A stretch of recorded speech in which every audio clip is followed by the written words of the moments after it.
महाराष्ट्र राज्यात मराठा आरक्षणाची धग वाढली आहे. संघर्ष योद्धा मनोज जरांगे पाटील यांच्या आंदोलनाने महाराष्ट्र राज्य ढवळून निघाले आहे.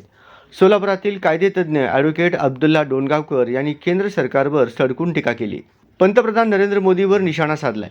मोदींना फक्त मतांचा राजकारण करायचं आहे.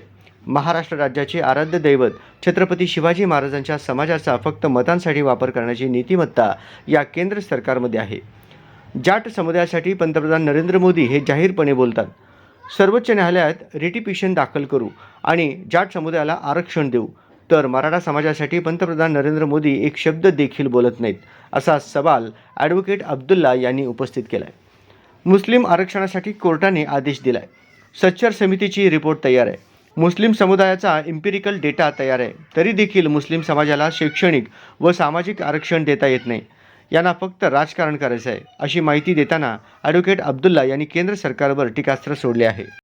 राज्य शासनाने मुस्लिम आरक्षणाबद्दल आजपर्यंत एकही शब्द देखील काढला नाही. मराठा समाजासाठी मराठा आरक्षणाचं आज विशेष अधिवेशन घेऊन 10% आरक्षणाची घोषणा केलेली आहे. तर मुस्लिम आरक्षण हा देण्याची म्हणजे कोर्टाने सांगितलं होतं, तरी देखील मुस्लिम आरक्षण आजपर्यंत मिळालं नाही. तर मुस्लिमांची अवस्था वगैरे बिकट आहे. काय सांगाल तुम्ही?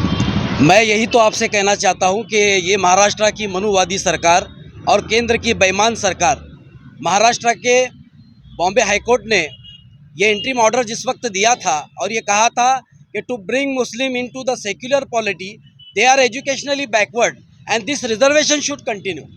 जब बॉम्बे हाई कोर्ट ने इंटरिम ऑर्डर दिया कि मुसलमानों की हालत सामाजिक और शैक्षणिक रूप से सबसे पिछड़ी हुई है, इन्हें एजुकेशन में रिजर्वेशन मिलना चाहिए, यानी बॉम्बे हाई कोर्ट ने मुसलमानों की तालीमी पसमानदगी का उस वक्त उन्होंने उसका ये लिया।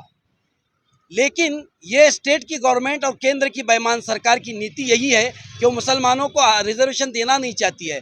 मैं ये कहना चाहता हूँ, जाटों के बारे में कोर्ट ने क्या कहा ये सबको पता है, गुज्जरों के बारे में कोर्ट ने क्या कहा और पटेलों के बारे में क्या कहा। और मैं तो ये कहना चाहता हूँ देश के प्रधानमंत्री से कि जब जाटों का रिजर्वेशन सुप्रीम कोर्ट ने खारिज किया तो प्रधानमंत्री ये कहते हैं कि हम जाटों को रिजर्वेशन दिलाने के लिए स्पेशल रिपिटिशन सुप्रीम कोर्ट में दायर करेंगे। क्या वो मराठों के बारे में ये कहने की ताकत रखते हैं? क्या वो ये मुसलमानों के बारे में कहने की ये ताकत रखते हैं? वो इसलिए नहीं रखते हैं कि इनकी नैतिकता मुसलमानों के विरोध है।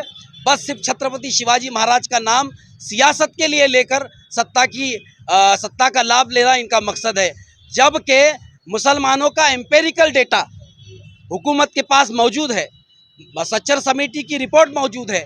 इसके बावजूद 5% जो रिजर्वेशन है, बड़े अफसोस से मैं कहना चाहता हूं कि कांग्रेस की सरकार हो चाहे एनसीपी और कांग्रेस की सरकार हो, दोनों ने ही मुसलमानों को ठगा है। इन्हें सिर्फ मुसलमानों का वोट चाहिए, मुसलमानों को रिजर्वेशन देने की इनकी नीयत नहीं है। जब भी इलेक्शन आता है, अपोजिशन में जब ये रहते हैं तो मुसलमानों के रिजर्वेशन को आवाज़ बुलंद करते हैं, जब सत्ता में आते हैं तो मुसलमानों को रिजर्वेशन नहीं देते हैं। मैं यही कहूँगा कि मराठा लोगों से विशेष रूप से कहूँगा कि उनका जो ये कहना है कि ओबीसी कोटे के अंदर रिजर्वेशन मिलना चाहिए, ये सरासर गलत है। उन्हें चाहिए कि 50% का जो संवैधानिक घटना के अंदर 50% तोड़कर उन्हें अलग से रिजर्वेशन मिले, क्योंकि माननीय प्रधानमंत्री ये सबके प्रधानमंत्री है। सबका साथ सबका विकास की अगर वो बात करते हैं तो मैं उनसे कहना चाहता हूं कि जब छत्रपति शिवाजी महाराज की दुहाई वो हर जगह देते हैं, तो छत्रपति शिवाजी महाराज के समाज को भी उन्हें न्याय देने के लिए 50% की जो अट है उसे तोड़कर कहीं ना कहीं आगे बढ़कर उन्हें रिजर्वेशन देना चाहिए, और वो भी ओबीसी जो आरक्षण है उसे हाथ न लगाते हुए रिजर्वेशन देने की आवश्यकता है।